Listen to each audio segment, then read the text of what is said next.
Experiment 1 determination of the specific heat of the liquid by the method of cooling. So এই এক্সপেরিমেন্টের মাধ্যমে আমরা নিউটনের method of cooling এর মাধ্যমে আমরা পানির স্পেসিফিক হিট নির্ণয় করব। সো এই এক্সপেরিমেন্টটা নিউটন যখন এই থিওরিটা উনি ডিরাইভ করে সো এটার একটা one of the most condition ছিল যে এইটার পরিবেশে কোনো আমরা যার স্পেসিফিক হিট নির্ণয় করবো তার কোনো তাপ সে শোষণ করতে পারবে না বা ছাড়তে পারবে না, মানে পরিবেশে কোনো তাপ যাতে আদান প্রদান না হয়, পরিবেশের বাইরে যেতে হয়, হ্যাঁ ক্লোজ সিস্টেম। এর জন্য আমরা এই যে এটা একটা আইসোলেটেড সিস্টেমে করি। আর এইটার নামটা কি এই হ্যাঁ ক্যালোরিমিটার, আমরা ক্যালোরিমিটারের সাহায্যে এটা করি। তো এই এক্সপেরিমেন্টের ক্ষেত্রে প্রথমে আমরা আমাদের এটাকে বলা হয় স্ট্রিং, যেটাকে আমরা নাড়াচড়া করি, এবং এইটা হলো আমাদের পাত্র। এইটা মেবি কপারের নাকি কি এটা আমি এক্স্যাক্টলি শিওর না, আমি আমাদের এইগুলোর ভর নিতে হবে। তো এদেরও একটা স্পেসিফিক এটা বাদ দিয়ে স্পেসিফিক হিট আছে যেটা আমাদের আগে মুখস্থ করে আসতে হবে, এটা আমার এখন মনে নেই। তো এটা অবশ্যই সবাই আগে শিখে আসতে হবে। দেন আমাদের ওজন নেওয়ার পরে আমাদের এইটার 3 ভাগের 2 ভাগও নিতে পারো বা 4 ভাগের 3 ভাগও নিতে পারো পানি নিয়ে মোটামুটি আমাদের আন্দাজ মতো এতটুকু পানি নেব। নেওয়ার পরে এইটাকে আমরা 80-র উপরে আমরা করবো, ফুটাবো। এখন প্রশ্ন হচ্ছে যে 80-র উপরে ফুটাবো কেন? কারণ আমাদের একটা তো কার্ভ পেতে হবে। তো ওই কার্ভের সাহায্যে আমাদের এটার ফলাফলটা পেতে হবে পানির জন্য। হ্যাঁ পানির জন্য আমরা 80-র উপরে নিব। কেরোসিনের হচ্ছে স্ফুটনাঙ্ক 80, সো এর নিচের ভিতরে একটা পয়েন্টে মিলবে, এজন্য হচ্ছে আমরা 80 নিব। হ্যাঁ 80, হ্যাঁ আমরা এদের সেম কেরোসিনও নিব, নিয়ে কেরোসিনের ভর মাপবো। সব কিছু ভর মাপা হয়ে গেলে আমরা প্রথমে পানিটা নিয়ে নেব। পানি আমরা 80-র উপরে নেওয়ার পরে এখানে একটা থার্মোমিটার সেট করবো। থার্মোমিটার এই যে হ্যাঁ থার্মোমিটার এই যে এখান দিয়ে আমরা প্রবেশ করবো। এখন থার্মোমিটারটা কোথায়? থার্মোমিটার তো দেয় নাই। আচ্ছা এখানে নাই আপাতত, তবে থার্মোমিটার আমরা এখান দিয়ে প্রবেশ করাবো।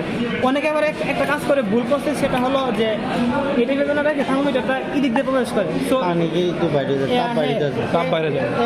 এরকম ভাবে রাখলে অবশ্যই এক্সপেরিমেন্টের ত্রুটি আসবে, কারণ তাপটা এদিক দিয়ে বাইরে চলে যাচ্ছে। তো আমাদের অবশ্যই থার্মোমিটারটা এখান দিয়ে প্রবেশ করাতে হবে। প্রবেশ করিয়ে আর স্প্রিংটা এখানে করতে হবে, আর স্প্রিং দিয়ে ধীরে ধীরে নাড়াচাড়া করতে হবে। আচ্ছা এইটার একটা সহজ কৌশল গিয়ে এটা লাগাই রাখা, এটা লাগাস না,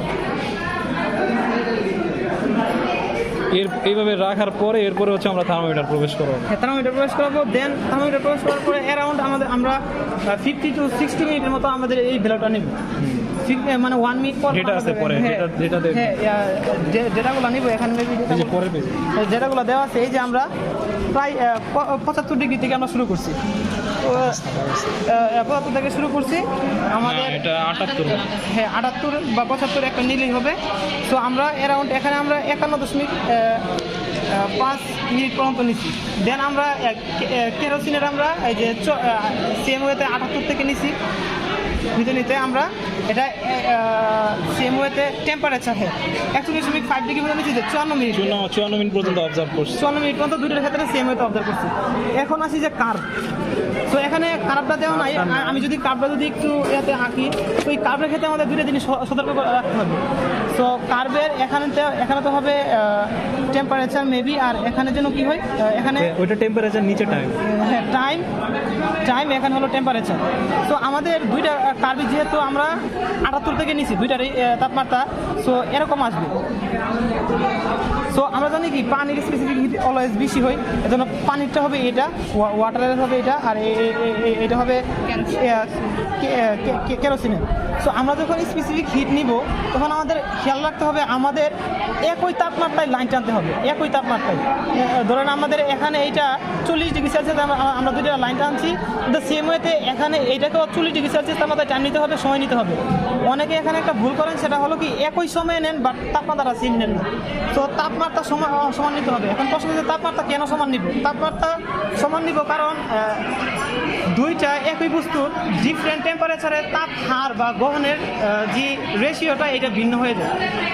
লাইক একটা বস্তু 100 ডিগ্রি সেলসিয়াস তাপমাত্রায় বা 80 ডিগ্রি সেলসিয়াস তাপমাত্রায় যে পরিমাণে তাপ ছাড়বে, সে 60 ডিগ্রি সেলসিয়াস তাপমাত্রায় তার থেকে সেম ছাড়বে না। এজন্য আমাদের অবশ্যই তাপমাত্রার কন্ডিশনটা সেম রাখতে হবে। এখানে আশা করি এই বিষয়গুলো সতর্ক থাকলে এক্সপেরিমেন্টগুলো সুন্দরভাবে মিলে যাওয়ার কথা।